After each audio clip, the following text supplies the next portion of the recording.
Salut et bienvenue sur Tcha Maloba officiel. Merci pour votre confiance et fidélité. C'est toujours moi le vôtre. Grady Mouya, autrement dit, le fils de la promesse en direct de la République démocratique du Congo. Donc, on a cadre et édition spéciale en séjour. Nous sommes mardi 11 juin 2024. Tebongo ko présenté Bino le tout premier mot de Madame la Première ministre Judith Soumino Atuluka devant le député national. Donc Madame Judith Webibia mokolo ya lelo ezali mokolo ya investiture ya gouvernement na ye ndebongo aibaki ko tenir discours na ye ya plus d'une heure devant les députés nationaux. Donc discours moko costaud pour ne pas mettre de l'eau dans votre langue. Tikelbino Bolanda Oyo, Madame Judith à lobby na kati discours naé devant l'Assemblée nationale. Alors n'oubliez pas de vous abonner massivement sur votre chaîne Tcha Maloba officiel et liker, partager pour ne rien rater. Alors portez-vous bien, au revoir, à très bientôt. Honorable Président de l'Assemblée nationale, honorables membres du bureau, honorables députés nationaux, élus légitimes du peuple congolais. Permettez-moi d'indiquer qu'en arrivant tout à l'heure, j'ai été informé d'une bousculade à l'extérieur causant 5 blessés, dont une policière. Je tiens à exprimer toute ma compassion à l'égard de toutes ces personnes blessées et je demande aux autorités compétentes de faire le nécessaire pour élucider cet accident malheureux. Honorable Président de l'Assemblée nationale, honorables membres du bureau, honorables députés nationaux, élus légitimes du peuple congolais. C'est avec une immense fierté et une profonde humilité que je m'adresse aujourd'hui à votre auguste Assemblée, conformément aux dispositions de l'article 90 de notre Constitution, pour solliciter solennellement la confiance des honorables représentants du peuple sur le programme d'action du gouvernement de la République démocratique du Congo que j'ai l'honneur de diriger. Je tiens de prime abord à rendre grâce au Dieu, le maître des temps et des circonstances. Je tiens aussi à exprimer ma plus vive gratitude et à rendre un hommage appuyé à son Excellence Monsieur le Président de la République, Félix Antoine Tshisekedi Tshilombo, champion africain de la masculinité positive, pour la confiance qu'il m'a accordée en me confiant cette lourde responsabilité.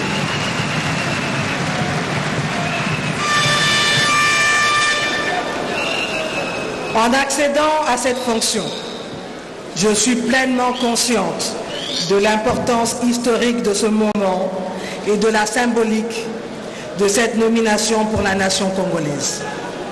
Je ressens à la fois le poids de la responsabilité qui m'incombe, ainsi qu'une immense fierté à l'idée de représenter au sein de la République l'aboutissement des efforts de tous les Congolaises et de tous les Congolais tendant à briser le fameux plafond de verre pour produire l'égalité par la concrétisation du principe de la parité homme-femme dans tous les domaines de la vie de notre société.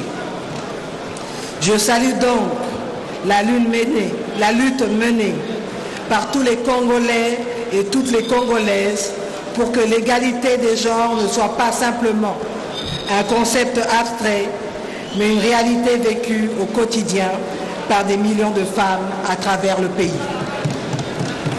Aujourd'hui, et chaque jour qui passe, je ne cesserai de rendre un vibrant hommage à toutes ces femmes congolaises, de Kim Pavita à Anouarité Nengapeta, de Sophie Kanza à toutes celles qui, dans l'anonymat, ont marqué l'histoire de notre pays par leur courage, leur détermination et leur engagement en faveur de la justice, de l'égalité et des droits des femmes.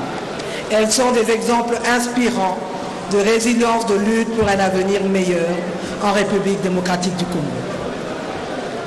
C'est dans le prolongement de leur combat que je m'engage avec détermination et responsabilité à servir notre pays et chacun de ses citoyens sans distinction pour promouvoir cette vision d'égalité et d'inclusion dans tous les domaines de notre société.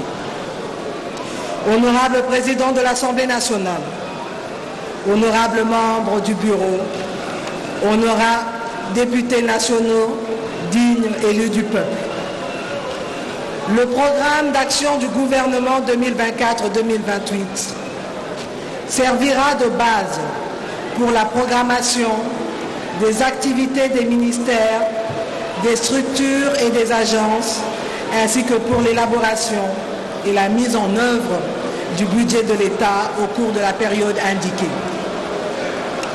La vision politique du programme d'action de votre gouvernement se situe dans le prolongement de la maxime devenue populaire, le peuple d'abord. Car l'ensemble de l'action gouvernementale vise d'abord l'intérêt du peuple congolais. Ainsi, durant ce second quinquennat, l'action gouvernementale continuera à mettre l'accent sur l'homme qui doit être considéré à la fois comme la ressource principale, le principal moteur du développement et le destinataire du fruit de ce progrès.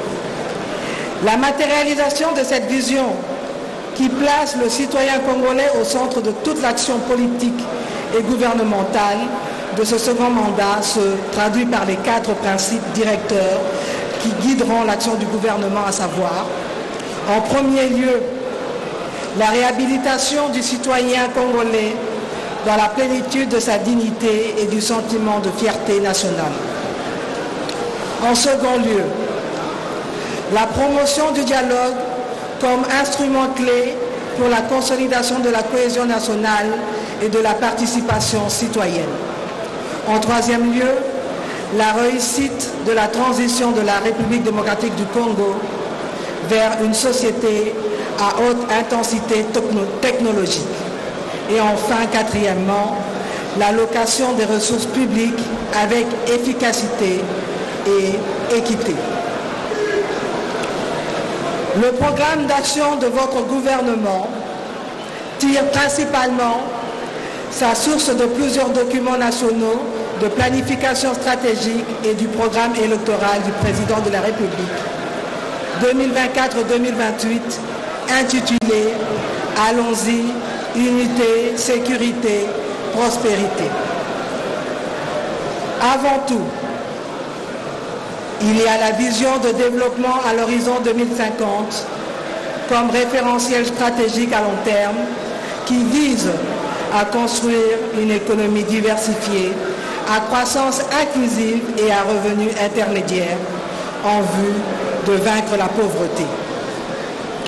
Ensuite, le programme d'action du gouvernement 2024-2028 s'est également inspiré des résultats des travaux préparatoires de l'élaboration du plan national stratégique de développement, PNSD en sigle, en cours de finalisation.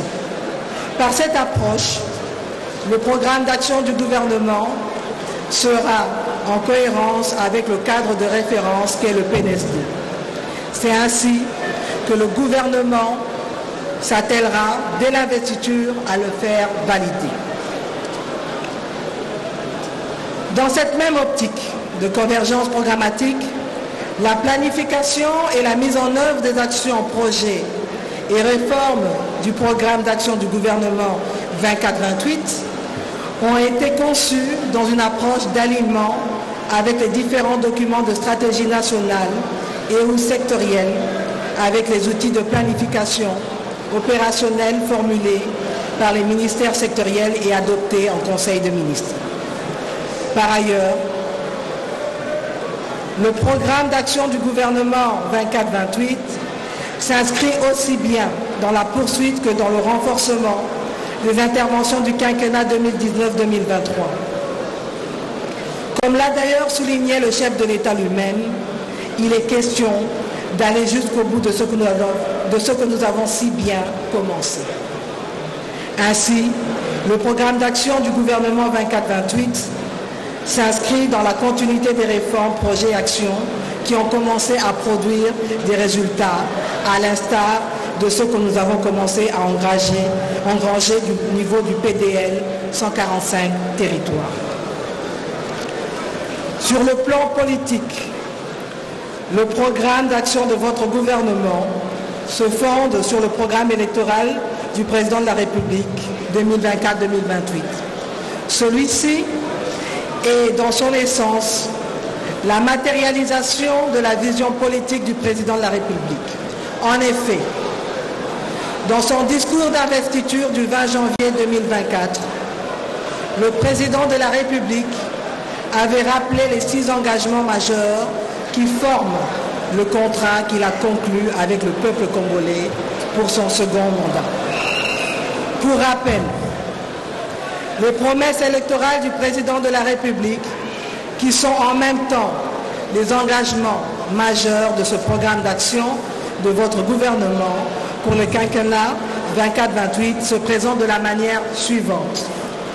Nous avons en premier lieu comme action créer plus d'emplois pour aborder les dizaines de milliers de jeunes qui arrivent sur le marché du travail chaque année et réduire le niveau de sous-emploi. En second lieu, il s'agit de protéger et renforcer le pouvoir d'achat des ménages congolais contre les aléas des prix à l'importation et les variations du taux de change afin de leur garantir une qualité de vie stable et digne. En troisième lieu, il s'agira de mieux protéger le citoyen congolais afin que la République démocratique du Congo se rapproche de son destin d'arbre de paix pour le bénéfice de l'ensemble de la région d'Afrique centrale et des Grands Lacs. En quatrième lieu, nous avons la nécessité de construire une économie plus diversifiée et plus compétitive. En cinquième lieu, il s'agira d'assurer plus d'accès aux services de base en vue d'éliminer progressivement les disparités géographiques entre milieux urbains et rural, entre provinces, entre grandes et petites villes et en ce qui concerne l'offre des services sociaux. Et enfin, il s'agira de renforcer en sixième lieu l'efficacité des services publics. Pour finir, le programme d'action de votre gouvernement s'est également inspiré des propositions contenues dans les différents mémorandums qui m'ont été remis lors des consultations que j'avais organisées à l'hôtel du gouvernement avec les regroupements des partis politiques de la majorité présidentielle, les caucus des députés, les organisations de la société civile et du patronat. Il prend également en compte l'évolution récente de la situation économique et sociale, la conjoncture régionale et internationale, ainsi que les engagements internationaux de développement auxquels la République démocratique du Congo a souscrit. Honorable président de l'Assemblée nationale, honorables membres du bureau, honorables députés nationaux, élus légitimes du peuple. À ce jour, la République démocratique du Congo est confrontée à des défis et à des contraintes structurelles majeures qui entravent sa souveraineté, son économie et son développement, lesquels doivent être surmontés pour favoriser l'émergence économique du pays. Sur le plan sécuritaire, notre pays est confronté à une situation précaire qui demande une action urgente, notamment dans le Nord Kivu, où l'armée rwandaise, sous le couvert du mouvement rebelle M23, continue de fragiliser le tissu socio-économique en occupant des parties du territoire de Rutshuru, Masisi et Nyiragongo. La présence des groupes armés étrangers et locaux en Ituri, au Sud Kivu, au Maniema et au Tanganyika a encore exacerbé la sécurité et perturber la coexistence pacifique de la population congolaise. Dans d'autres parties du pays, notamment le Maïndombe, la Tchopo, le Maniema, l'espace du Grand Kasaï, l'espace du Grand Katanga, il persiste encore des conflits intercommunautaires. De même, dans plusieurs grandes villes de la République, la criminalité urbaine, dénommée Kuluna, continue à insécuriser les paisibles citoyens. Sur le plan macroéconomique, malgré les pressions externes et les problèmes de sécurité, l'économie congolaise a affiché des performances satisfaisantes. La croissance économique soutenue est essentiellement tirée par le secteur extractif, exacerbant la vulnérabilité de l'économie congolaise. De même, l'évolution des niveaux de prix et de biens est dominée par la persistance des pressions inflationnistes d'origine externe. Dans l'entretemps, les réserves internationales se sont établies à un niveau de 5 milliards de dollars au 28 décembre 2023, équivalent à 2,8 mois d'importation des biens et services. En revanche, le marché de l'échange est étroit et souvent en tension avec des dépréciations monétaires persistantes. En ce qui concerne le volet social, le premier mandat du chef de l'État a été marqué par des efforts importants dans les secteurs de la santé et de l'éducation, notamment avec la mise en place progressive de la couverture santé universelle et la gratuité de l'enseignement de base. La gratuité de la maternité est effective dans la ville-province de Kinshasa et se met en place progressivement dans les autres provinces. La gratuité de l'enseignement de base est devenue opérationnelle depuis septembre 2019 avec des résultats probants. Des efforts seront faits pour pérenniser, dis-je, cette réforme phare du premier quinquennat en mettant l'accent sur la construction, la réhabilitation et l'équipement des écoles, ainsi que la formation des enseignants. De la même manière, des efforts importants ont été engagés dans la desserte d'eau et d'électricité pour résorber les perturbations dans leur distribution. Mais la vétusté des équipements de production et de distribution, la faiblesse de gestion, le volume des créances sur l'État et le faible taux d'investissement dans ces secteurs limitent la capacité du pays à faire face aux besoins de la population.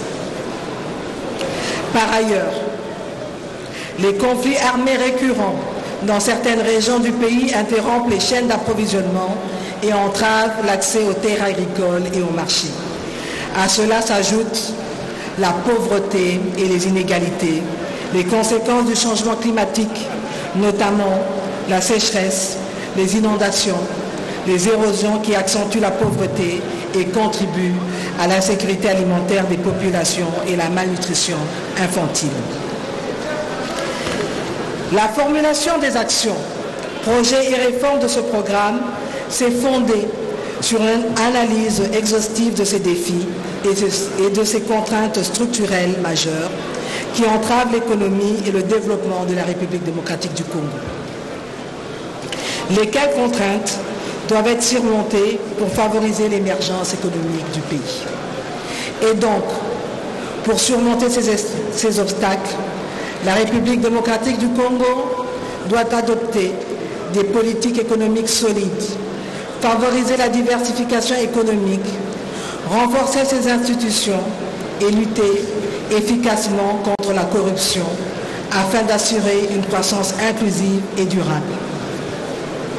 Ces réformes nécessitent une approche intégrée impliquant le gouvernement, les partenaires internationaux, le secteur privé et la société civile pour garantir des progrès durables en vue de l'atteinte des objectifs de développement durable. Compte tenu de l'ampleur de ces contraintes structurelles, le programme d'action du gouvernement 24-28 traduit la ferme volonté du gouvernement congolais d'atteindre un double objectif, à savoir consolider les acquis du premier mandat en vue de parachever l'avènement d'un Congo plus uni, mieux sécurisé, avant-gardiste à la souveraineté affirmée et plus prospère, et poser définitivement les jalons d'un Congo émergent dans lequel l'autorité de l'État est consolidée, la solidarité renforcée et les villes connectées pour le meilleur. Pour atteindre ces objectifs, le programme d'action de votre gouvernement définit ses grandes orientations, objectifs, axes d'intervention et actions prioritaires en vue de guider ces décisions stratégiques et opérationnelles. Ce cadre d'orientation stratégique est structuré en 6 piliers. 1. Construire une économie diversifiée et compétitive pour créer plus d'emplois et protéger le pouvoir d'achat des ménages. 2. Protéger le territoire national et sécuriser les personnes et leurs biens. 3. Aménager le territoire national en vue d'une connectivité maximale. 4. Garantir l'accès aux services sociaux de base. 5. Renforcer les capacités du Congolais pour participer à la construction du pays. Et 6. Gérer durablement et de manière responsable l'écosystème de la République démocratique du Congo face au changement climatique. Ces 6 piliers permettront par leur synergie et leur effet complémentaire et cumulatif d'accélérer le développement économique et social de la République démocratique du Congo. Ces piliers se déclinent en 52 axes stratégiques qui correspondent aux différents domaines d'intervention. À leur tour, les 52 axes stratégiques se déclinent en 326 actions, projets et réformes qui seront respectivement mises en œuvre par les ministères sectoriels. Certaines de ces actions constituent des exigences immédiates et d'autres relèvent de la nécessité de transformer structurellement notre société ainsi que notre économie. Honorable Président de l'Assemblée nationale, honorables membres du Bureau, honorables députés nationaux, élus légitimes du peuple. Permettez-moi maintenant d'attirer l'attention de votre auguste Assemblée sur ce que votre gouvernement entend réaliser pour les 5 prochaines années en vue de matérialiser notre ambition de bâtir un État uni et mieux sécurisé, une économie plus diversifiée et compétitive et une société plus juste pour un développement durable. Le premier pilier de ce programme a pour objectif de créer plus d'emplois et de protéger le pouvoir d'achat des ménages. Il regroupe en lui-même les 2 premiers engagements électoraux du président de la République, à savoir plus d'emplois et plus de pouvoir d'achat. En effet, les efforts de stabilisation du cadre macroéconomique du pays, déployés durant le premier quinquennat, n'ont pas suffisamment facilité la création d'emplois, ni garanti la protection du pouvoir d'achat face à une démographie galopante. Dans le même temps, les fruits de la croissance économique et tous les efforts de redistribution ont été réduits par de faibles revenus, l'envolée des prix mondiaux et la dépréciation de la monnaie nationale. C'est compte tenu de ce constat que le gouvernement que je dirige a fait le choix de mettre en œuvre une politique claire de lutte contre la cherté de la vie, visant à atténuer les effets de chocs internes et externes sur les prix intérieurs, tels que les chocs sur le coût d'importation des biens, sur l'offre des biens alimentaires et sur le coût de l'énergie observé à la suite notamment de la guerre russo-ukrainienne, ainsi que les chocs liés à la situation sécuritaire du pays.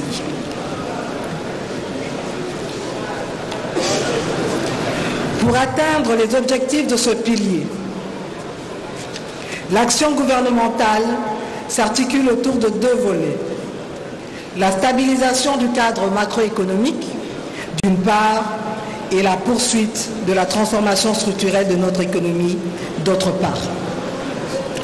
S'agissant de la stabilisation du cadre macroéconomique, le gouvernement entend mobiliser ses partenaires financiers et orienter son action économique pour mettre le pays dans une trajectoire émergente et mieux redistribuer les fruits de la croissance économique. Pour ce faire, le programme économique du gouvernement mettra en œuvre à court terme des mesures d'atténuation pour stabiliser le cadre macroéconomique et réduire le coût de la vie et celle d'augmentation des revenus, tant des travailleurs dans le secteur public que privé. Ce volet se décline en 3 axes stratégiques d'intervention, à savoir l'amélioration de la gestion des finances publiques dans une perspective de plus de transparence, plus d'efficience et plus de redevabilité. Le renforcement des instruments monétaires et de change et développement du système financier national. Et enfin, la poursuite de la mise en œuvre des réformes structurelles macroéconomiques pour stimuler l'investissement privé et améliorer le mécanisme de régulation des prix de produits alimentaires de grande consommation et des produits pétroliers.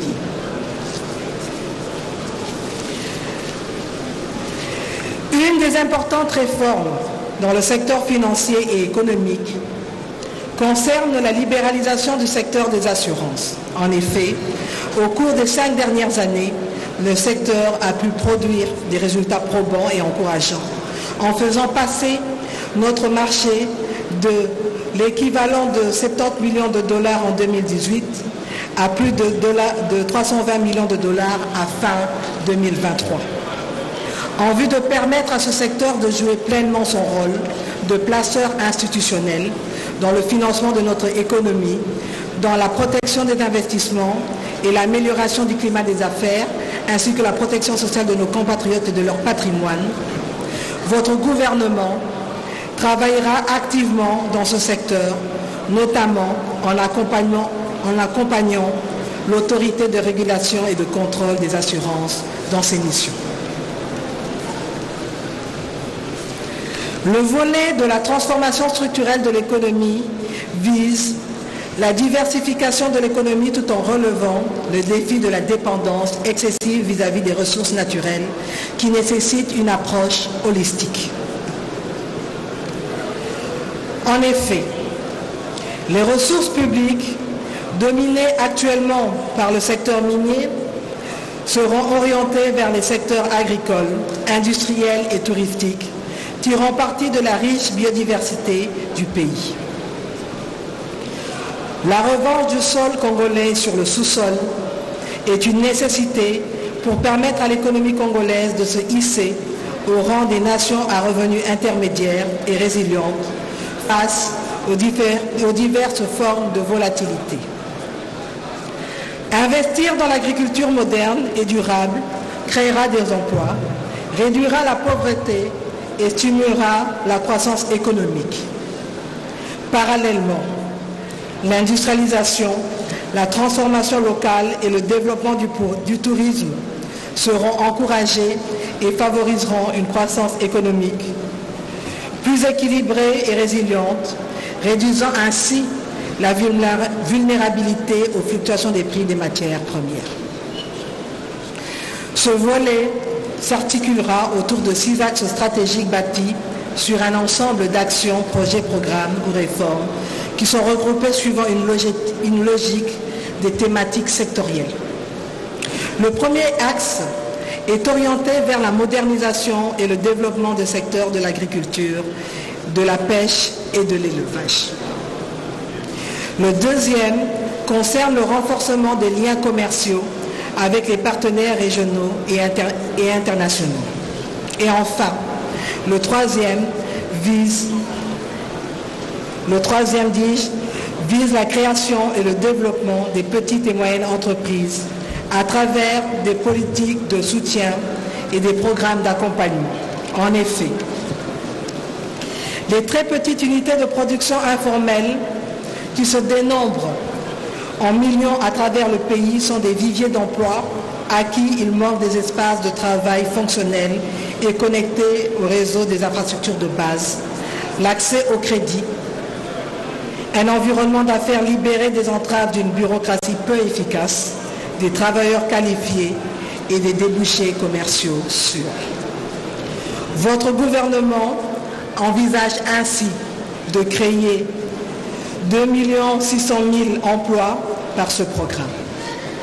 Placé sous la coordination des ministères de l'économie nationale et de l'industrie et PME, ce programme consistera, en partenariat avec le secteur privé, à regrouper dans les villes de plus d'1 million d'habitants, en commençant par Kinshasa, Lubumbashi et Kisangani, les corps de métier qui travaillent aujourd'hui en plein air, sans accès au crédit ou à toute autre forme d'appui de la part de l'État, pour leur faire bénéficier des avantages susceptibles d'accélérer leur formalisation.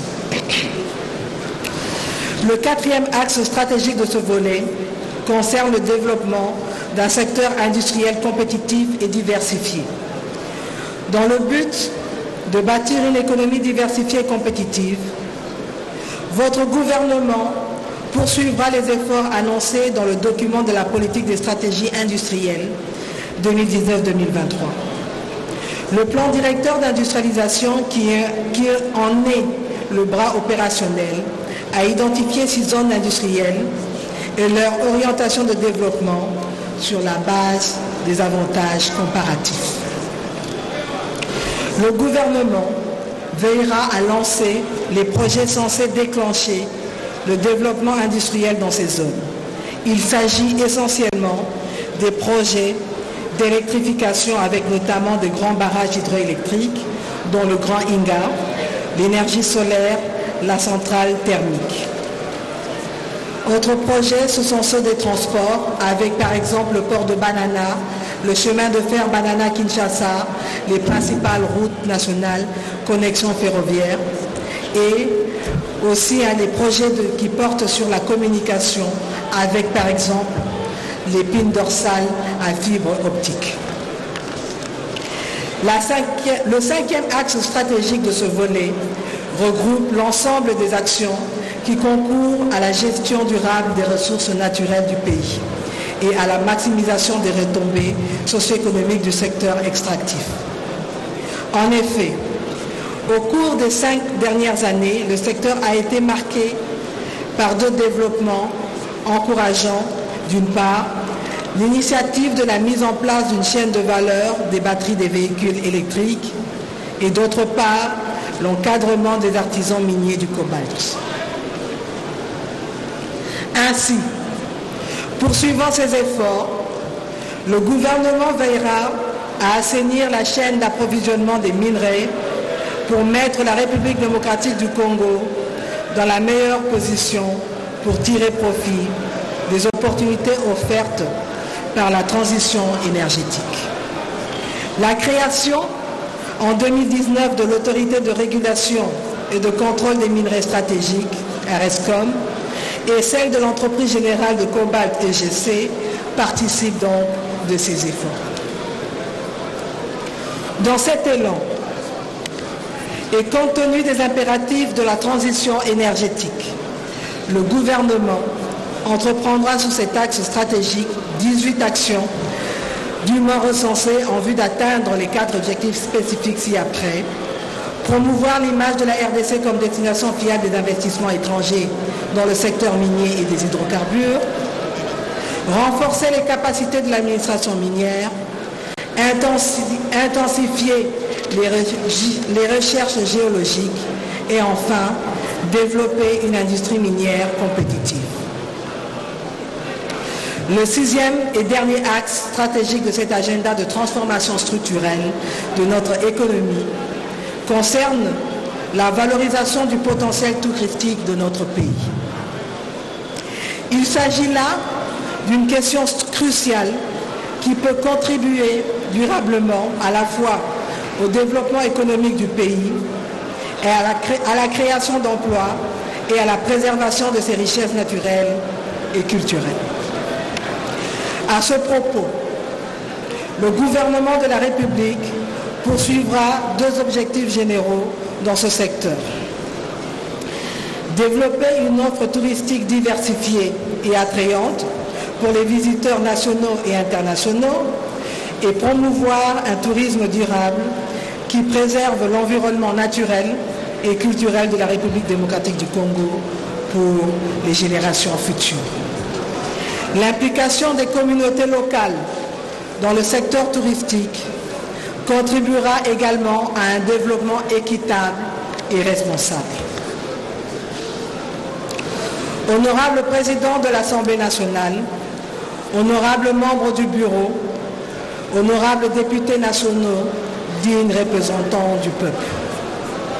Comme vous le savez, notre pays fait face à une agression étrangère rwandaise qui a forcé des millions de nos concitoyens à fuir leur foyer, abandonnant tout ce qu'ils avaient pour chercher refuge dans des camps de fortune, dépourvus de toute assistance humanitaire adéquate. Ces hommes, femmes et enfants innocents sont confrontés à des conditions inhumaines, à la faim, à la maladie et au désespoir, alors que nous nous efforçons de trouver des solutions pour répondre à cette crise déchirante. Il est donc de notre devoir, en tant que nation souveraine et solidaire, de protéger notre peuple et de répondre à cette tragédie avec compassion, détermination et fermeté. Nous ne pouvons rester les bras croisés face à la souffrance de nos concitoyens. Nous devons agir rapidement et efficacement pour fournir une assistance humanitaire d'urgence, garantir la sécurité des personnes déplacées et travailler sans relâche pour mettre fin à cette agression étrangère et rétablir la paix et la stabilité dans notre pays. En ces moments sombres, l'unité et la solidarité de notre nation seront notre force et notre espoir pour surmonter cette épreuve avec dignité et résilience. C'est pourquoi le deuxième pilier de ce programme d'action du gouvernement entend apporter des réponses aux questions liées à la protection du territoire national et de la sécurisation de la population et de ses biens. Il est structuré en 7 axes stratégiques d'intervention qui recoupent 4 thématiques liées à la paix et à la sécurité, avec au total 56 actions pour un coût cumulé sur les 5 ans estimé à 55 400 milliards de francs congolais et une moyenne annuelle de 11 000 milliards de francs congolais, ce qui représente 20% du coût total de ce programme. Le premier axe stratégique de ce pilier concerne la poursuite de la montée en puissance de nos forces de défense et de sécurité. Il poursuit un triple objectif qui concerne respectivement les forces armées de la République démocratique du Congo, les FARDC, la police nationale congolaise et les autres forces de défense et de sécurité civile. S'agissant des FARDC, votre gouvernement s'engage à assurer le financement et à opérationnaliser les actions et projets contenus dans la loi de programmation militaire en vue d'accroître l'efficacité des FARDC dans l'accomplissement de leur mission, renforçant ainsi la protection et la sécurité de notre territoire et de sa population. Cet engagement implique la poursuite des recrutements au sein des FARDC en vue de rajeunir les troupes et de dégager les inactifs. Dans cette même lancée, votre gouvernement prend un double engagement. Le premier consiste à accélérer la mise en œuvre de la loi instituant la réserve armée de la défense et du document de politique de défense de la République démocratique du Congo. Le deuxième est celui d'élaborer un plan de financement détaillé en identifiant les besoins financiers spécifiques de chaque force de défense et de sécurité civile et en créant un plan financier précis pour chaque stratégie. En outre, il procédera à une révision périodique des mécanismes de financement existants en les évaluant pour déterminer s'ils sont adéquats pour soutenir les actions et projets des forces de défense et de sécurité civile. Si nécessaire, il envisagera des ajustements ou l'introduction de nouvelles sources de financement. En ce qui concerne la police nationale congolaise, les efforts de votre gouvernement seront orientés à assurer le financement et à opérationnaliser les actions et projets contenus dans la loi de programmation de la police nationale congolaise. Parmi les actions retenues, il y a lieu de citer la construction d'une académie de haut niveau de la police nationale congolaise, le rehaussement des conditions d'éligibilité pour le recrutement au sein de la police, la formation régulière de 14 000 policiers dans les écoles de police, 21 000 en formation initiale accélérée et 400 commissaires dans les académies de police. Il faudra aussi assurer une répartition équilibrée sur l'ensemble du territoire national et enfin garantir l'investissement public dans l'équipement, les outils de surveillance moderne et la logistique de la PNC. Au chapitre du parachèvement de la réforme du système de sécurité, l'action de votre gouvernement consistera à renforcer les mécanismes de coordination et d'intégration du système de défense et de sécurité. Pour atteindre cet objectif, il sera mis en place une gouvernance intégrée du système de défense et de sécurité en vue de prévenir et de répondre efficacement à toutes les menaces contre le territoire et la population.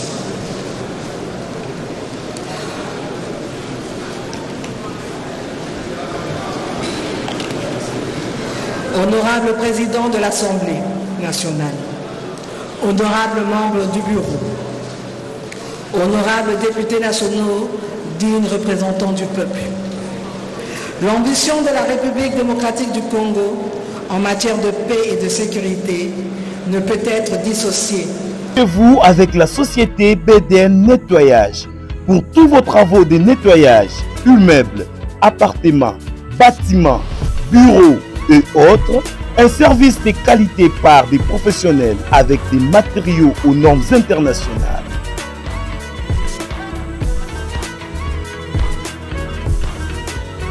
La société BDN Nettoyage offre aussi un service des femmes de ménage expérimentées pour tous vos besoins. Pour tout contact, plus 33 61 38 86 338, plus 243 97 91 99 381. BDN Nettoyage, le meilleur du nettoyage.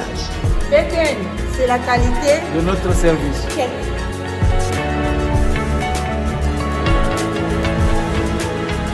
De l'engagement de renforcer la cohésion communautaire. Cet engagement est essentiel pour garantir une paix durable dans notre société. C'est pourquoi votre gouvernement agira en cette matière à partir de deux approches. En premier lieu, celle de la prévention des conflits. En effet, lorsque les communautés sont unies et interagissent de manière harmonieuse, cela réduit les risques de tension, de division et de conflits internes. Une forte cohésion communautaire peut servir de mécanisme de prévention des conflits en favorisant le dialogue, la compréhension mutuelle et le respect des différences. En second lieu, celle de la résolution pacifique des conflits. Car, en cas de tension ou de conflit, une communauté cohésive est mieux placée pour promouvoir des mécanismes de résolution pacifique des conflits, tels que la médiation, la négociation et le dialogue inclusif. La solidarité et la coopération au sein de la communauté facilite le processus de réconciliation et de reconstruction après un conflit. Partant de ces deux approches, le gouvernement mettra en place un dispositif de prévention et de résolution des conflits intercommunautaires et coutumiers. Il dotera des moyens conséquents et renforcera les capacités d'intervention des commissions consultatives de règlement de conflits coutumiers. Dans le même souci de garantir une paix durable, votre gouvernement s'engage à poursuivre la politique de réinsertion socio-économique des démobilisés à travers le programme de désarmement, démobilisation, relèvement communautaire et stabilisation. Pour ce faire, il garantit la mise à disposition des ressources budgétaires suffisantes au PDDRCS pour assurer le démarrage des segments désarmement et démobilisation. Il prévoit de poursuivre l'opérationnalisation des coordinations provinciales du programme et doter de ressources nécessaires pour garantir une gestion effective des centres de transit et de réinsertion des ex-combattants démobilisés.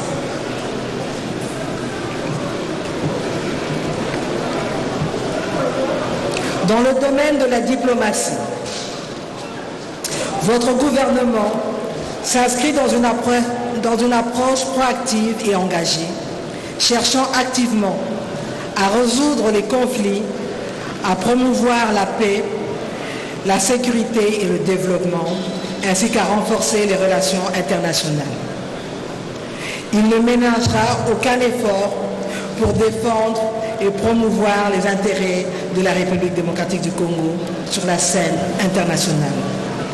Son action extérieure reposera également sur la coopération et le dialogue multilatéraux, favorisant ainsi la collaboration entre les nations pour relever les défis mondiaux tels que le changement climatique, la pauvreté ou les pandémies, en mettant l'accent sur la recherche de solutions communes.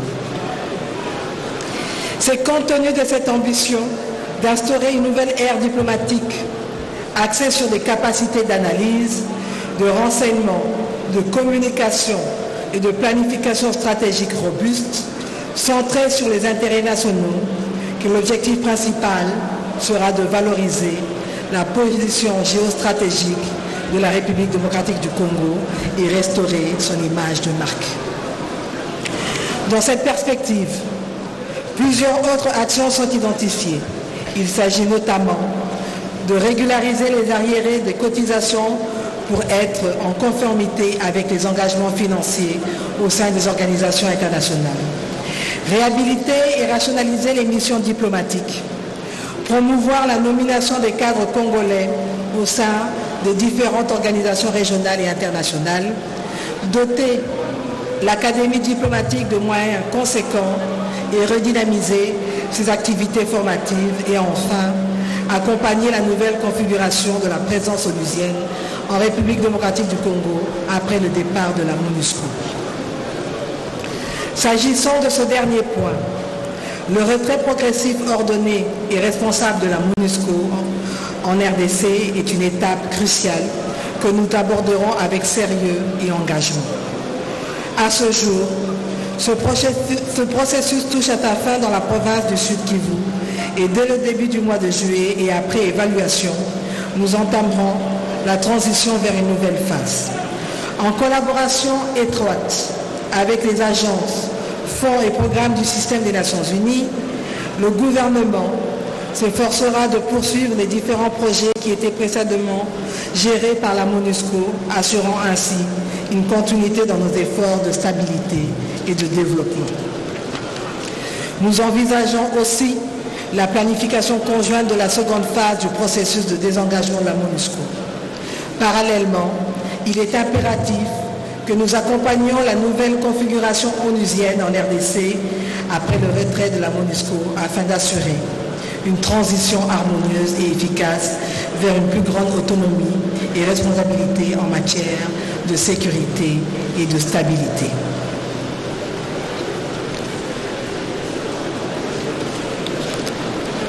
Honorable Président de l'Assemblée nationale, honorables membres du bureau, honorables députés nationaux, élus légitimes du peuple. L'engagement de renforcer l'autorité de l'État, de promouvoir l'État de droit et la démocratie n'est qu'un vœu pieux sans un appareil judiciaire restauré et sécurisé. Il est donc impérieux d'améliorer le fonctionnement de l'appareil judiciaire et de veiller à la bonne administration de la justice d'une part et d'autre part d'améliorer les conditions de vie et de travail des magistrats et du personnel judiciaire.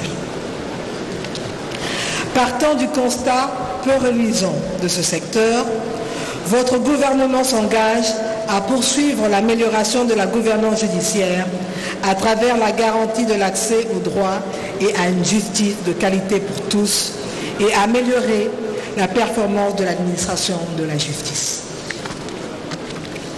Pour atteindre cet objectif, plusieurs actions identifiées seront mises en œuvre durant ce quinquennat. Le gouvernement mettra en place un fonds d'aide judiciaire en vue de faciliter l'accès à la justice pour les plus démunis et les personnes en situation de vulnérabilité. Il poursuivra l'amélioration progressive des conditions salariales et de travail du personnel judiciaire et dynamisera le fonctionnement des chambres disciplinaires du Conseil supérieur de la magistrature.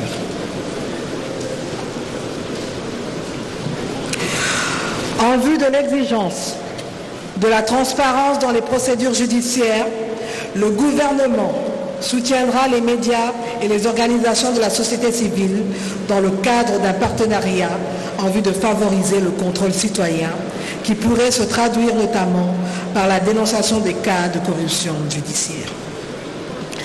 La mesure phare de votre gouvernement dans ce secteur sera celle d'assurer une couverture optimale en termes d'implantation des cours et tribunaux dans une bonne distribution de la justice en rapport avec la décentralisation territoriale, donc au niveau des chefferies, territoires, villes et provinces. Honorable président de l'Assemblée nationale, honorables membres du bureau, honorables députés nationaux, élus légitimes du peuple. Le troisième pilier de ce programme d'action du gouvernement porte l'ambition d'aménager le territoire national en vue d'une connectivité maximale. Il comprend au total 8 axes stratégiques et 41 actions dont le coût cumulé sur les 5 ans est estimé à 63 300 milliards de francs congolais et une moyenne annuelle de 13,8 milliards de francs congolais, ce qui représente 25% du coût total de ce programme. La modernisation des infrastructures de transport et l'aménagement du territoire constituent le socle pour stimuler la croissance économique, créer des emplois, améliorer la qualité de vie et favoriser le développement durable. À travers des axes stratégiques clairs et ciblés, tels que l'investissement dans les infrastructures de transport, l'amélioration de l'accès aux services de transport et de communication, la promotion des nouvelles technologies de l'information et de communication et le développement urbain durable, le gouvernement vise à répondre aux besoins fondamentaux du secteur privé et des ménages. Il assure ainsi un avenir prospère pour tous les citoyens congolais.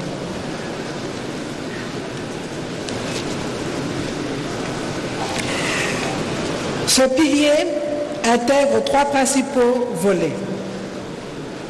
Le premier porte sur la connectivité du pays, le deuxième sur la numérisation de la société congolaise et le troisième sur l'habitat et le logement. La connectivité du pays sera assurée par plusieurs actions ciblées qui portent sur les investissements dans les infrastructures de transport pour favoriser la mobilité et développer des modes de déplacement multimodaux d'une part, et d'autre part sur l'amélioration de l'accès aux services de transport et voies de communication. S'agissant des investissements dans les infrastructures, 11 projets phares ont été ciblés, dont 5 peuvent illustrer l'engagement de votre gouvernement à poser définitivement les jalons de la connectivité du territoire. Il s'agit notamment des actions suivantes. Lancer les travaux d'urgence des sections les plus abîmées des routes de commerce transfrontalier et d'interconnexion. Il s'agit notamment de la RN2, Bukavu-Chabunda-Kindu, la RN3, Bukavu-Walikale-Kisangani, la RN23, Zongo-Libenge-Gemena-Bumba-Akula, la RN5, Bukavu-Uvira-Baraka-Fizi, la RN27, Mahagi-Bunia-Komanda, RN4, Kisangani-Buta, et la RN16, Kisantu-Kimvula-Popokabaka. Réhabiliter et moderniser la voie ferrée reliant Lubumbashi à Ilebo. Accélérer la construction du port en eau profonde de Banana. Lancer et accélérer les travaux de construction et de modernisation des aéroports, notamment celui de Njili à Kinshasa, Kavumu à Bukavu, Boende dans la Tchouapa et Bipemba à Bujimaï. Par ailleurs, votre gouvernement mettra en place un groupe de travail ad hoc qui comprendra les délégués de l'Agence congolaise des grands travaux, la cellule infrastructure du ministère des Infrastructures et Travaux publics, l'Office des routes, l'Office des voiries et drainages, le groupe d'études des transports, le comité de suivi du plan directeur des transports urbains de Kinshasa, chargé de proposer des mesures urgentes pour le désengorgement de Kinshasa, Matadi et de la RN1 dans le segment Kinshasa-Matadi. Il s'engage également à réhabiliter et entretenir 10 000 km de routes de desserte agricole par an à travers les 145 territoires en guise d'alignement à l'initiative présidentielle prioritaire concernant les routes de desserte agricole du PDL 145 territoires. S'agissant de l'axe d'amélioration de l'accès aux services de transport et voies de communication, dont la finalité est d'assurer la mobilité des personnes et des biens, ainsi que l'interconnectivité des territoires, votre gouvernement retiendra comme action prioritaire le renforcement de capacité de l'ONATRA pour lui permettre de jouer son rôle de vecteur de l'interconnectivité de nos territoires. Pour ce faire, 3 grandes actions ont été identifiées. Il s'agit de la réhabilitation du transbordeur du chantier naval de Ndolo et l'équipement des autres chantiers navals de la partie ouest du pays appartenant à l'ONATRA, la Régie de voies fluviales, la SNCC et Chani Metal.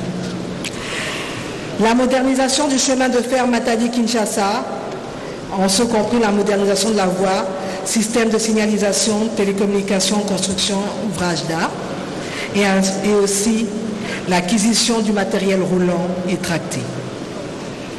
Dans le même ordre d'idées, votre gouvernement soutiendra la campagne de balisage d'urgence du fleuve Congo et des rivières Kwilu, Kassai et Sankuru jusqu'au port de Ndomba et accélérera la mise en œuvre du projet Métrokin pour améliorer le transport urbain dans la ville de Kinshasa.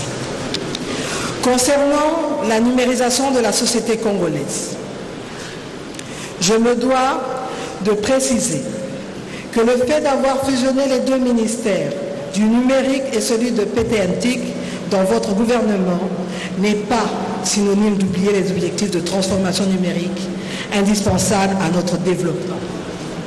C'est pourquoi votre gouvernement s'engage à développer des réseaux de communication et d'accès à Internet en vue de favoriser l'inclusion numérique et le développement de l'économie numérique dans tous les aspects de la vie nationale. Pour ce faire, le gouvernement a identifié une dizaine d'actions qui convergent toutes vers cet objectif. Les actions les plus emblématiques à mener dans ce secteur sont les suivantes. Mettre en action les projets restants du plan national du numérique Horizon 2025, établir une identité numérique et rendre opérationnel le projet du guichet numérique, mettre en place et activer le fonds de développement du service universel, déployer la première phase du schéma directeur IDRC couvrant 50 000 km du réseau national en fibre optique, assurer le fonctionnement complet de l'intranet gouvernemental, implanter une académie des mathématiques, des sciences informatiques et de l'intelligence artificielle à Kinshasa. Le dernier volet de ce pilier concerne la problématique de l'habitat et du logement décent. Il est structuré en un seul axe orienté vers la promotion du développement urbain durable en investissant dans l'urbanisme et l'aménagement du territoire. Il a pour objectif spécifique de gérer l'urbanisation et de prévenir les problèmes d'accès aux services dans les villes. Pour atteindre cet objectif, votre gouvernement prendra un moratoire sur les cessions foncières dans les zones rurales à problème. Des ressources conséquentes seront allouées à l'Agence nationale d'aménagement du territoire et au Fonds national d'aménagement du territoire pour leur permettre de mener à bien leur politique. Par ailleurs, votre gouvernement s'engage à favoriser la construction des logements sociaux et les initiatives de construction de logements pour les groupes sociaux professionnels. Dans le domaine du patrimoine privé de l'État, votre gouvernement prévoit de dresser un inventaire complet des biens, de réhabiliter et de récupérer les biens spoliés et d'actualiser les tarifs de location. Honorable Président de l'Assemblée nationale, honorables membres du Bureau, honorables députés nationaux et élus légitimes du peuple.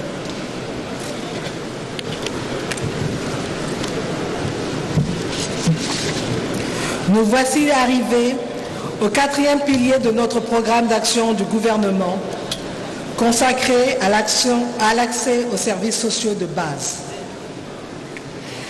L'accès aux services sociaux de base est un droit fondamental pour tous les citoyens et est un élément essentiel pour assurer le bien-être et la dignité de chacun. Pour mettre en œuvre ces mesures et pour atteindre les objectifs spécifiques de ce pilier, votre gouvernement adoptera une approche intégrée en vue de garantir un accès équitable et universel aux services sociaux de base, renforçant ainsi la cohésion sociale et la solidarité au sein de notre société.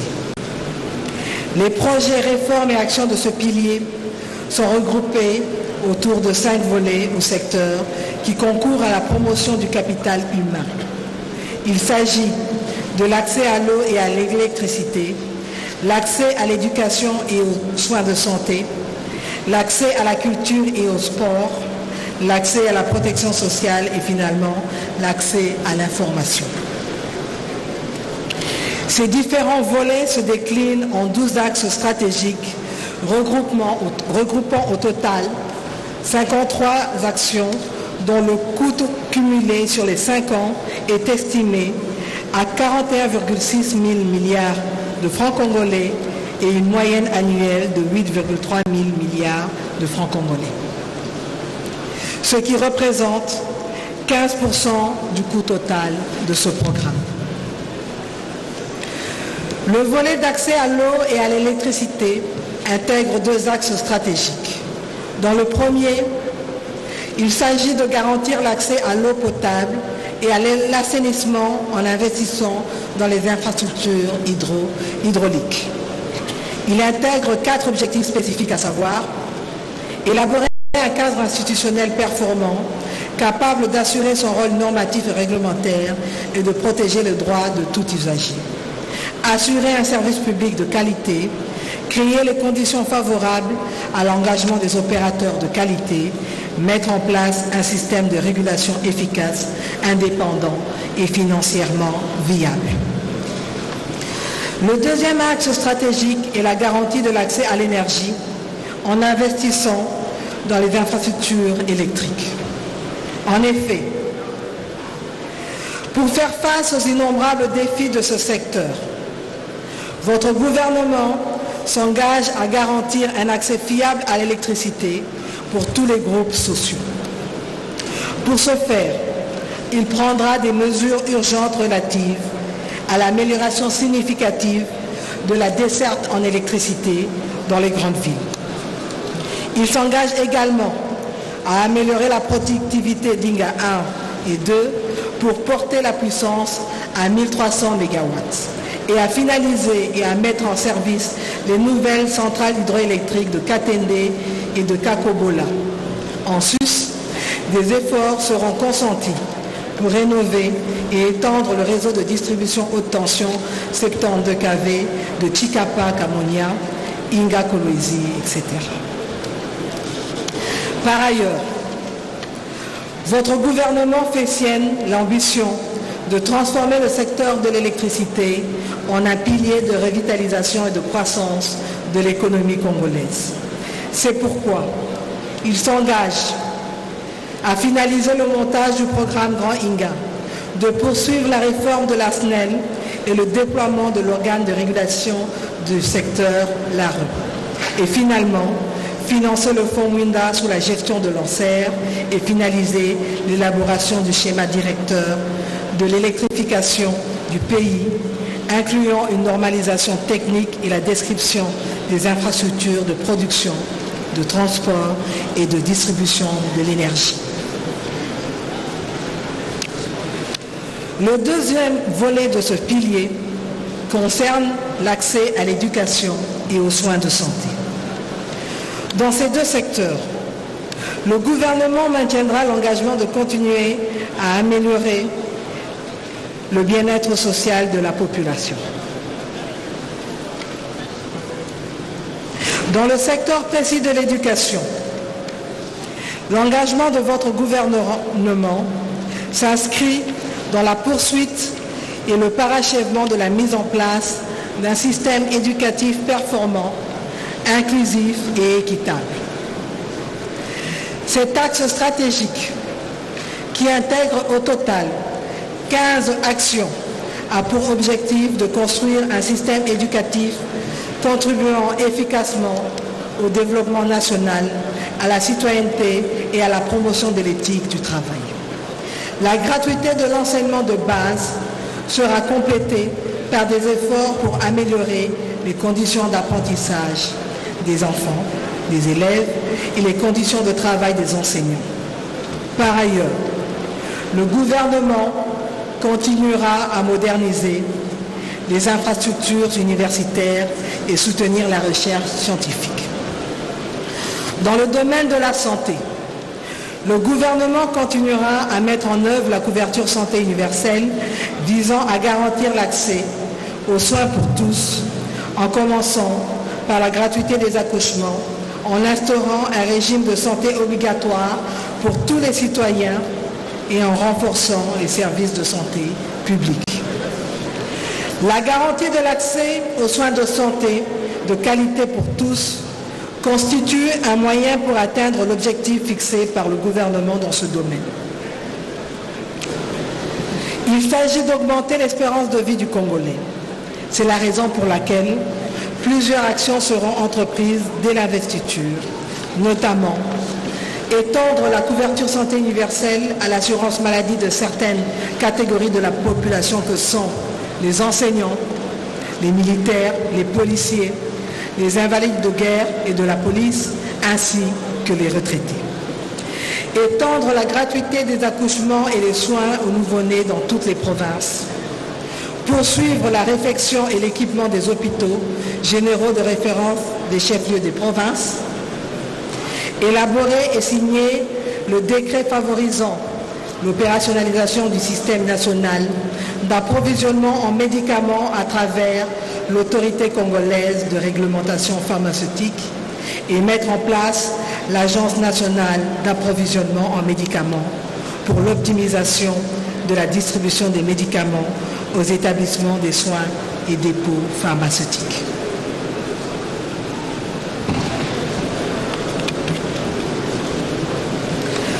Le troisième volet est relatif à l'accès à la culture et au sport.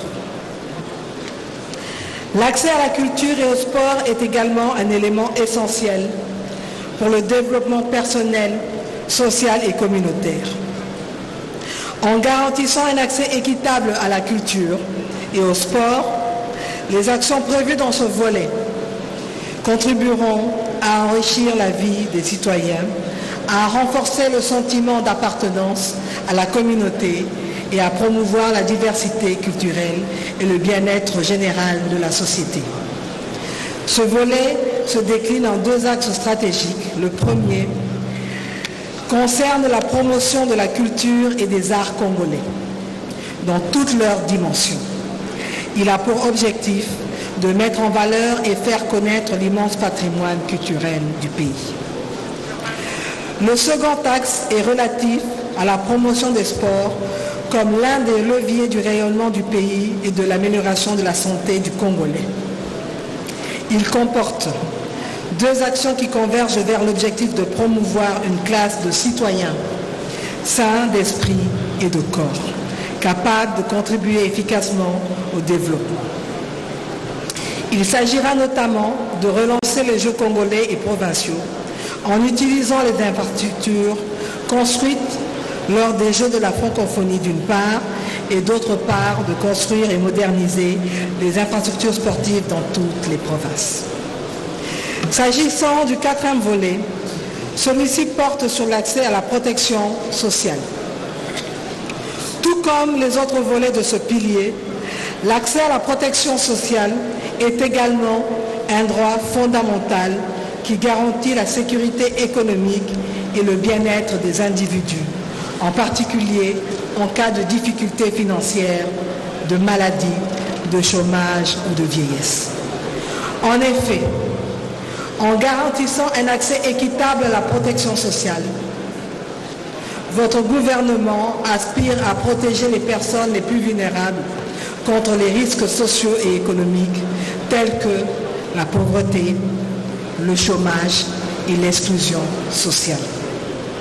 Il contribuera ainsi à réduire les inégalités, à promouvoir la solidarité sociale et à assurer le bien-être et la dignité de tous les Congolais et de toutes les Congolaises. Ce volet comprend trois axes stratégiques, à savoir la réduction des inégalités hommes-femmes et les violences faites aux femmes, la promotion d'un emploi décent, la sécurité sociale pour tous et la gestion des risques, ainsi que l'insertion sociale et l'entrepreneuriat des jeunes. S'agissant de la réduction des inégalités hommes-femmes et la violence faite aux femmes, votre gouvernement accordera à la femme congolaise sa juste place au sein de la communauté en favorisant sa participation au développement du pays à tous les niveaux et en luttant contre les violences liées au genre. Pour ce faire, trois actions principales ont été ciblées. En premier lieu, il s'agira d'augmenter le quota de participation des femmes dans les institutions politico-administratives.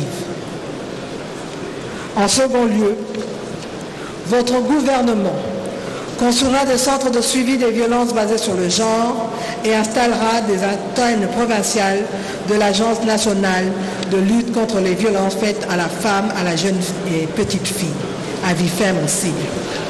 Et en dernier lieu, il sera mis en œuvre un plan d'action de la stratégie nationale de la lutte contre les violences basées sur le genre, visant l'implantation des centres intégrés systémiques et l'opérationnalisation de la Vifem. En ce qui concerne la promotion de l'emploi décent, de la sécurité sociale pour tous et la gestion des risques, le gouvernement que je dirige entend créer une classe moyenne susceptible de participer à la création de richesses ainsi qu'à l'effort de développement national. Dans ce secteur, il est envisagé de mener 4 actions phares. Il s'agit notamment de construire par des partenariats publics-privés des ateliers de travail mutualisés dans les villes de plus d'1 million d'habitants, en commençant par Kinshasa, Lubumbashi et Kisangani. Créer 40 pôles d'agropreneurs organisés en filières par province par an, avec une capacité de 200 postes de travail par pôle.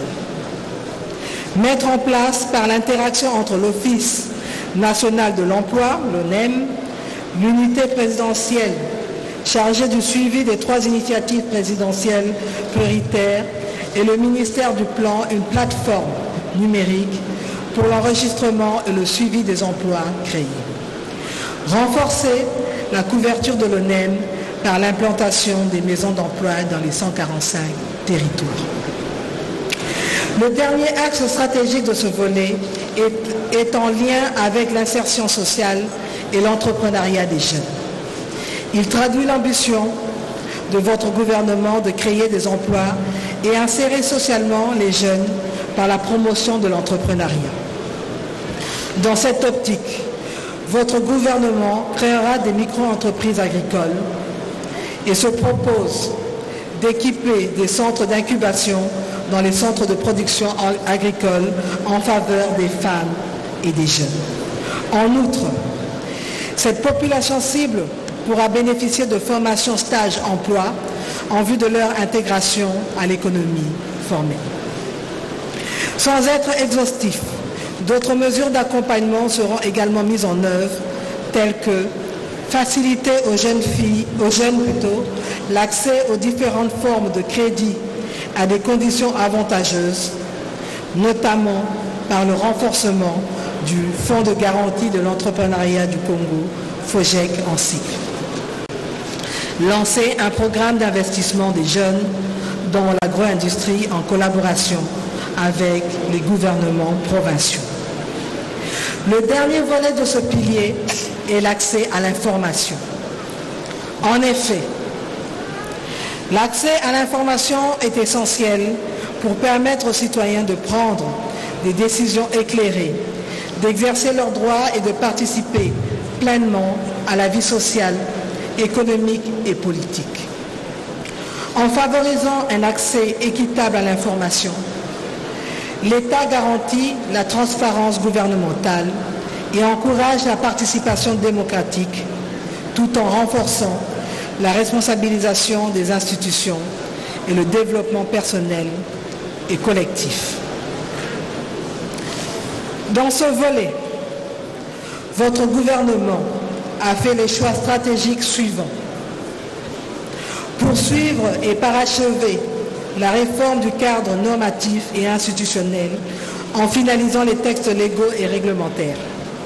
Moderniser la RTNC 3 pour la couverture et la diffusion des activités parlementaires et institutionnelles. Poursuivre l'amélioration de l'image de marque du pays à travers une communication institutionnelle stratégique. Redynamiser le fonctionnement de l'administration à la communication. Et enfin, harmoniser et renforcer la communication autour de l'action gouvernementale.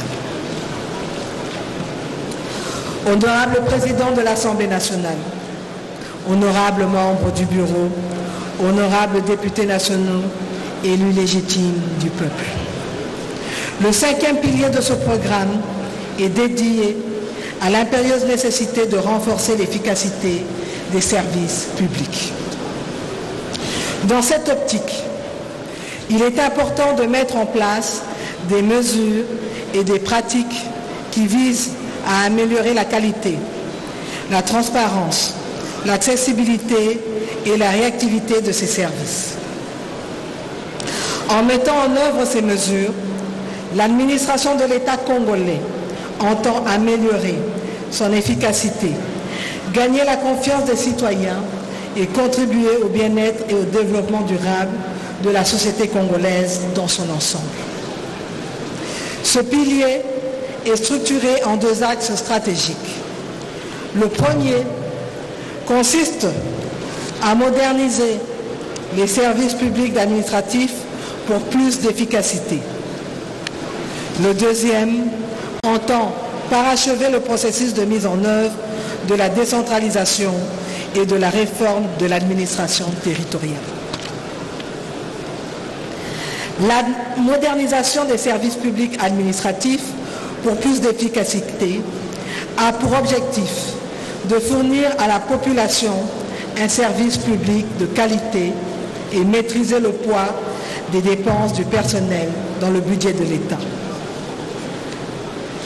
Pour y arriver, votre gouvernement mettra en œuvre 5 actions spécifiques. Mettre en place un programme de renforcement des capacités des agents de l'administration publique, élaborer une politique salariale efficace, poursuivre la rationalisation des services publics administratifs, procéder périodiquement à l'évaluation et au mouvement des agents de carrière conformément à la loi portant statut des agents de carrière, fournir des services publics de base par état civil, services de sécurité, de proximité, tels que la police communale, l'encadrement des enfants et des jeunes désœuvrés et en clair la marginalisation sociale, l'assistance aux familles et aux groupes sociaux les plus vulnérables. Sur un autre registre, votre gouvernement souhaiterait parachever le processus de mise en œuvre de la décentralisation et la réforme de l'administration territoriale. Pour y arriver, il s'engage à assurer le transfert effectif des compétences et de ressources aux provinces et aux ETD pour ainsi renforcer les capacités des acteurs de la décentralisation. Honorable Président de l'Assemblée nationale, honorables membres du bureau, honorables députés nationaux, élus légitimes du peuple. Le dernier pilier du programme d'action de votre gouvernement concerne la gestion durable et responsable de l'écosystème de la République démocratique du Congo face au changement climatique. Avec une superficie forestière estimée à 155 millions d'hectares, soit 62% du territoire national, un grand réseau hydrographique, une méga biodiversité parmi les plus riches et variées, un important potentiel halieutique, un sous-sol riche en minerais de toutes sortes, en hydrocarbures et gaz, les tourbières et des terres arables couvrant une superficie estimée à 80 millions d'hectares, la République démocratique du Congo est comptée parmi les plus grands pays forestiers possédant la plus grande biodiversité du monde. Fort de ses atouts naturels et avec l'évolution préoccupante des changements climatiques ainsi que la destruction de la biodiversité, la République démocratique du Congo se trouve une fois de plus au cœur des rivalités géopolitiques liées à la transition écologique mondiale. Ainsi, son positionnement comme pays solution à la crise climatique le met au centre des nouveaux enjeux de la gouvernance mondiale, ce qui appelle à des orientations stratégiques claires. La mise en place des mesures solides dans ces secteurs permettra à la RDC de jouer pleinement son rôle de leader dans les discussions internationales sur le changement climatique, tout en tirant parti des mécanismes appropriés tels que le crédit carbone, dont les recettes pourront être orientées vers la lutte contre la pauvreté. Il est impératif que la RDC saisisse cette opportunité pour mettre en valeur ses atouts naturels et contribuer de manière significative à la protection de l'environnement mondial, tout en favorisant son propre développement durable. Ironiquement, alors que les populations congolaises vivent dans leurs environnements, celui-ci est confronté à divers défis majeurs tels que la déforestation, la dégradation des sols et la pollution croissante par les déchets plastiques dans les zones urbaines. Il est évident qu'il est urgent de déployer des efforts considérables pour inverser cette tendance et lutter de manière durable contre ces effets néfastes, notamment les inondations, les érosions, les épidémies, entre autres.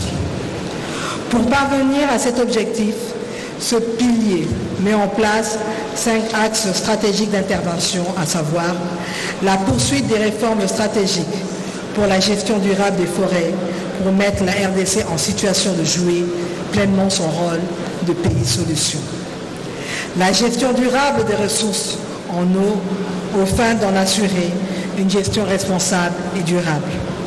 La lutte contre le changement climatique, dont l'objectif spécifique consiste à honorer tous nos engagements internationaux relatifs à la réduction des émissions de gaz à effet de serre et atteindre la neutralité carbone.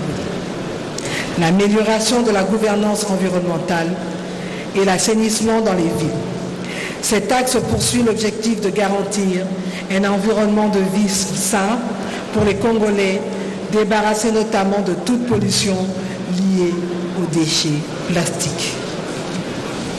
Il prévoit de créer 50 000 emplois par million de tonnes dans les villes grandes productrices des déchets solides, de mettre en place un mécanisme institutionnel national de gestion des déchets et enfin élaborer et mettre en œuvre un programme de municipalisation accélérée des villes.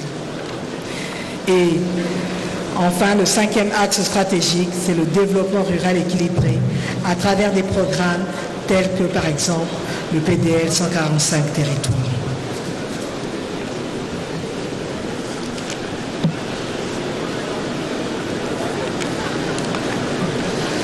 Honorable Président de l'Assemblée nationale, honorables membres du Bureau, honorables députés nationaux dignes élus du peuple, le programme d'action du gouvernement que j'ai ainsi l'honneur de présenter aujourd'hui devant votre auguste Assemblée se chiffre à 277 000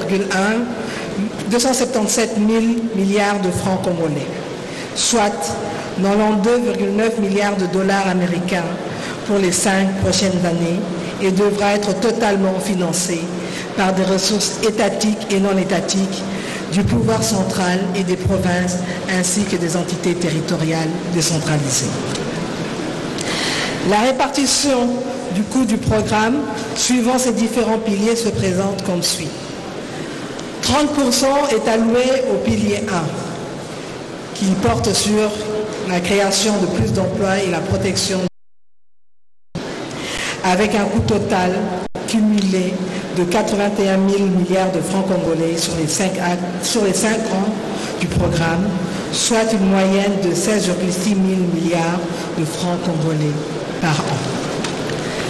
25% sont alloués au pilier 3, qui porte sur l'aménagement du territoire national en vue d'une connectivité maximale, ce qui représente un coût total cumulé de 69 000 milliards de francs congolais sur les 5 ans du programme, soit une moyenne de 13,8 milliards de francs congolais par an.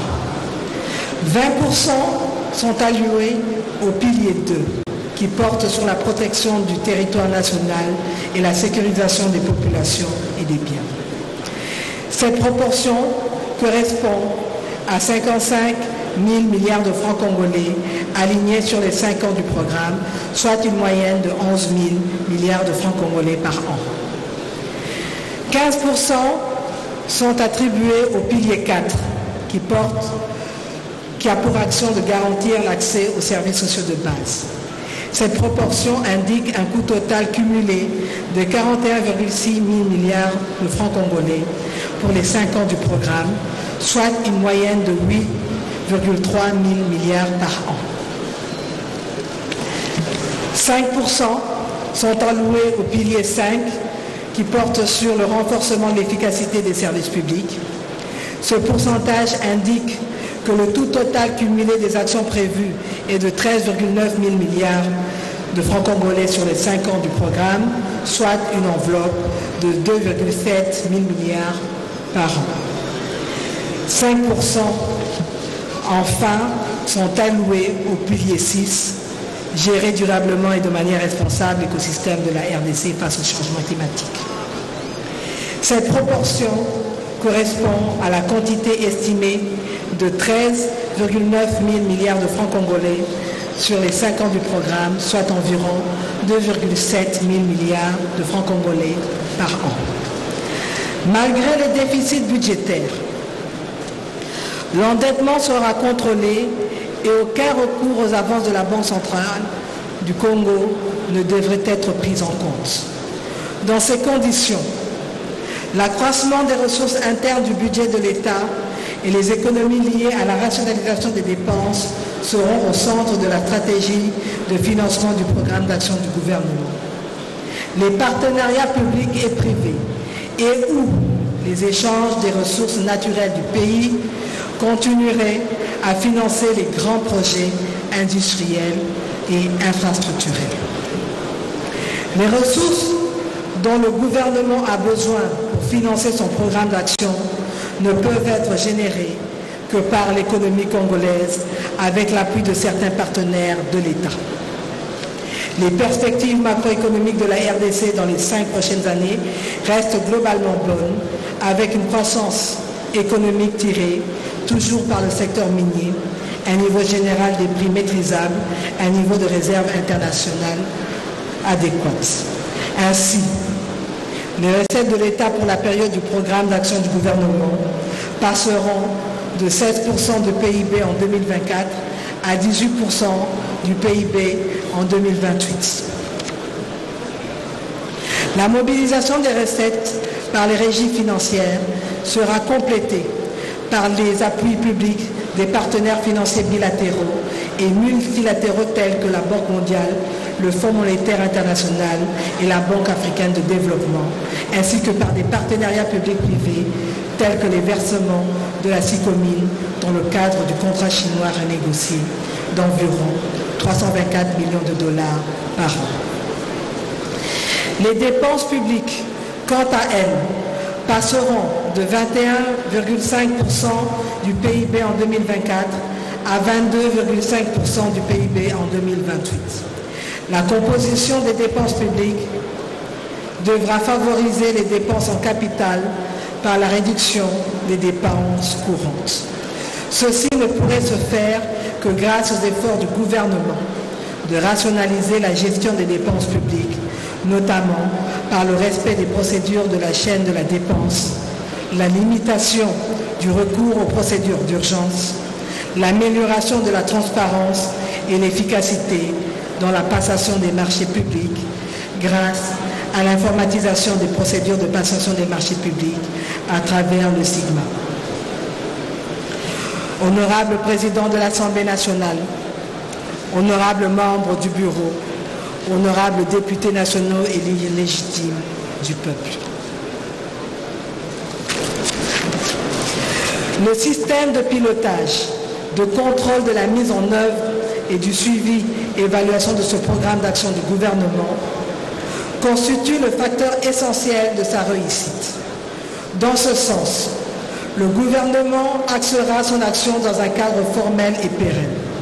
Ce système renforcera l'obligation de redevabilité de toute personne en charge d'action de ce programme et renforcera l'obligation de transparence pour garantir la traçabilité, la visibilité et le contrôle des activités. Le pilotage stratégique du programme d'action du gouvernement sera placé sous mon autorité directe.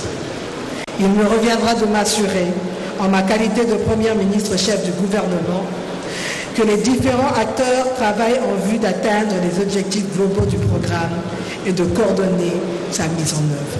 Pour ce faire, j'établirai un cadre efficace de pilotage au travers des lettres de mission aux membres du gouvernement en indiquant les actions à mener et les résultats attendus.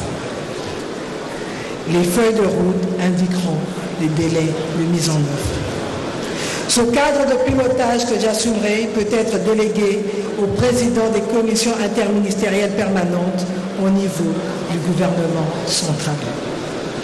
En ce qui concerne les actions du programme d'action du gouvernement sous la responsabilité des provinces et des ETD, à travers les conférences des gouverneurs sous la présidence du chef de l'État, il me reviendra de préciser le cadre de pilotage basé également sur les objectifs de développement assignés aux gouverneurs de province dans le respect des prescrits de la Constitution. Le pilotage opérationnel de la mise en œuvre de ce programme incombera aux ministres responsables de leur secteur. Le programme d'action du gouvernement sera soumis à un système de suivi et évaluation régulier en termes de revue du programme. Ces revues permettront de s'assurer de l'état d'avancement et de prendre, le cas échéant, les mesures correctives. La base de ces revues serait la matrice des mesures et d'indicateurs de performance du programme d'action du gouvernement. L'injection axée sur les résultats et la gestion par objectif seront privilégiées pour mesurer les performances de chaque secteur. Quant à l'obligation de redevabilité, elle sera imposée à tous les responsables des projets. Honorable Président de l'Assemblée nationale, honorables membres du Bureau, honorables députés nationaux d'Inéli du peuple, votre gouvernement propose des mécanismes de collaboration avec le Parlement pour la mise en œuvre du programme, pour favoriser une communication ouverte, une collaboration constructive et un engagement mutuel.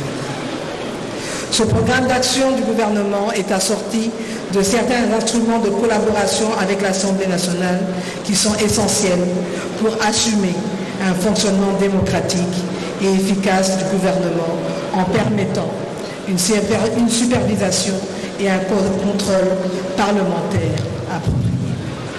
Sur la base de cette collaboration ouverte et permanente, votre gouvernement est désireux de contribuer à la production législative tout en respectant pleinement le principe de la séparation des pouvoirs. À cet effet, le gouvernement se propose de soumettre à l'Assemblée nationale un agenda législatif qui servira de cadre de référence de la collaboration interinstitutionnelle. L'agenda législatif proposé ci-après n'est pas une liste exhaustive, mais il permet de donner plus de cohérence au programme du gouvernement. Cet agenda législatif concerne les textes légaux portant notamment sur les matières suivantes. Amendement de la loi portant principes fondamentaux de l'agriculture, projet de loi sémentière, révision du Code des investissements, révision de la loi pour les finances publiques, la LOFIP, la révision de la loi sur les marchés publics et les partenariats publics-privés, le régime fiscal adapté aux très petites entreprises et autres appuis du genre, projet de loi INGA et j'en passe. Cet agenda législatif serait programmé sur la base d'un dialogue entre la chef du gouvernement et les présidents de deux chambres dans les périodes entre deux sessions parlementaires successives en fonction des urgences et de la pertinence des sujets à débattre.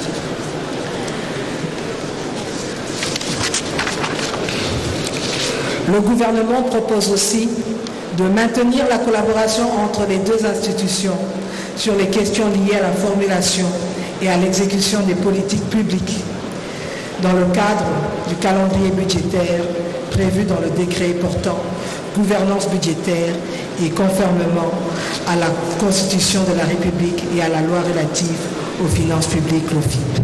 Cette loi ayant levé l'option de basculer vers les budgets programmes, le gouvernement devra ainsi institutionnaliser le processus de planification, programmation, budgétisation, suivi et évaluation.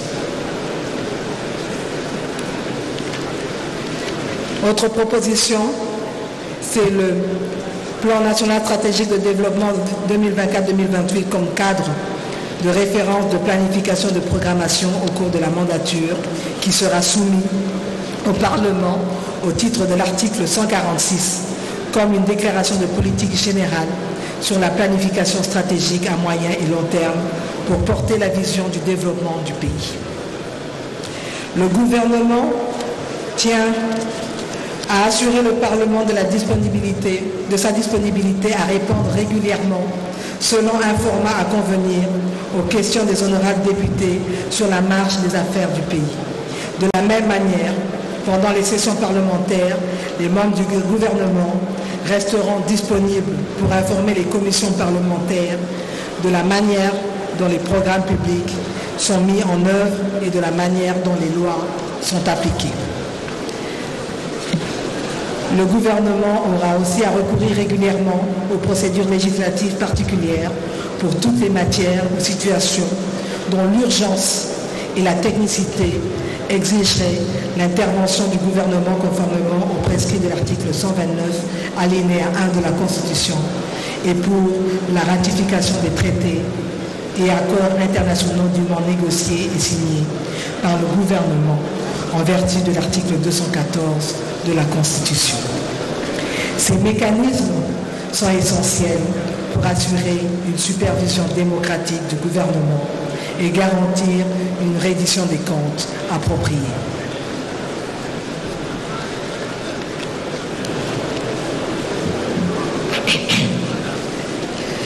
Honorable Président de l'Assemblée nationale, honorables membres du Bureau, honorables députés nationaux et élus légitimes du peuple.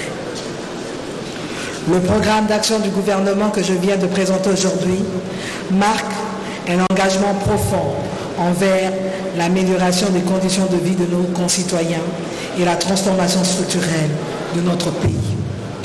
En misant sur la création d'emplois, la protection du pouvoir d'achat, l'aménagement du territoire, la sécurité, l'accès aux services sociaux de base, l'efficacité des services publics et la gestion durable de notre environnement, nous nous engageons à bâtir un avenir meilleur pour la République démocratique du Congo.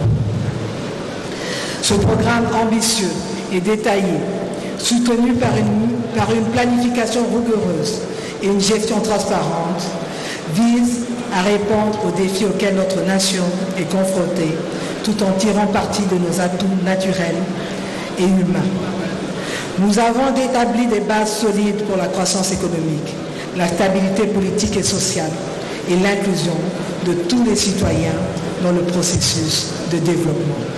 Ensemble, sous l'impulsion et suivant le cap fixé par son Excellence, Monsieur le Président Félix-Antoine Tshisekedi, et avec le soutien actif de votre auguste Assemblée et celui de toutes les institutions de la République et des forces vives de notre nation, nous parviendrons à concrétiser cette vision d'un Congo prospère, solidaire et pleinement souverain.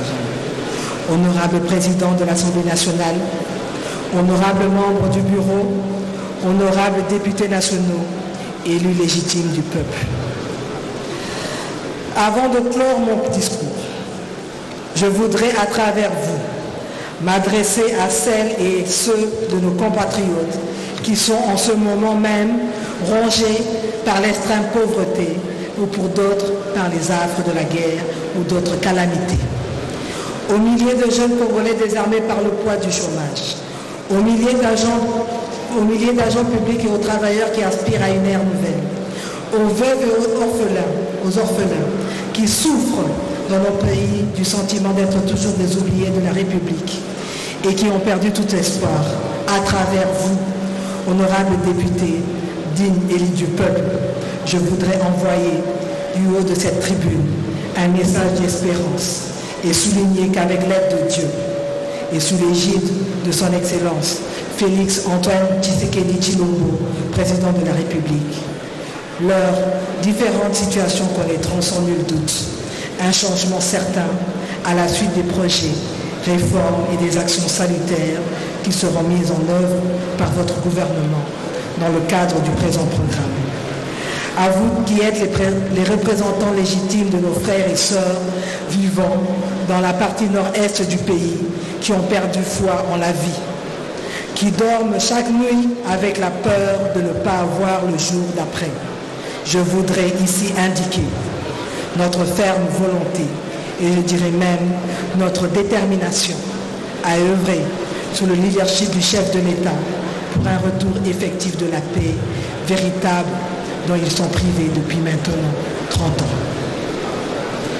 Honorable Président de l'Assemblée nationale, honorables membres du Bureau, honorables députés nationaux, élus légitimes du peuple. la République démocratique du Congo est face à son destin. Ce qui est en jeu aujourd'hui n'est pas seulement la question de l'émergence ou du développement de notre pays. Ce qui est en jeu va au-delà de nos clivages et de nos différents intérêts. Ce qui est en jeu, c'est la réappropriation de notre destin en tant que Congolaises et Congolais. Ce qui est en jeu, c'est l'avenir de notre pays en tant que nation une et indivisible. Et pour relever tous ces défis, nous devons être capables de mettre de côté ce qui nous divise afin qu'ensemble, nous fassions triompher l'intérêt général et l'intérêt général seul. Nous sommes les descendants de Kimpavita et de Kimbangu. Nous sommes la patrie de Kasavubu et de Lumumba. Rien ni personne ne doit nous faire reculer, ni nous faire trembler.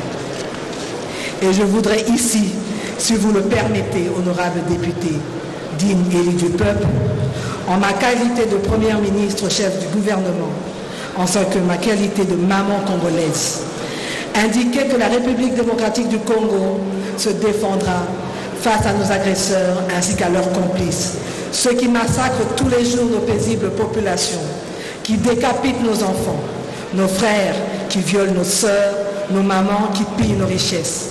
Tôt ou tard, ils répondront de leur barbarie et de leurs crimes devant la justice.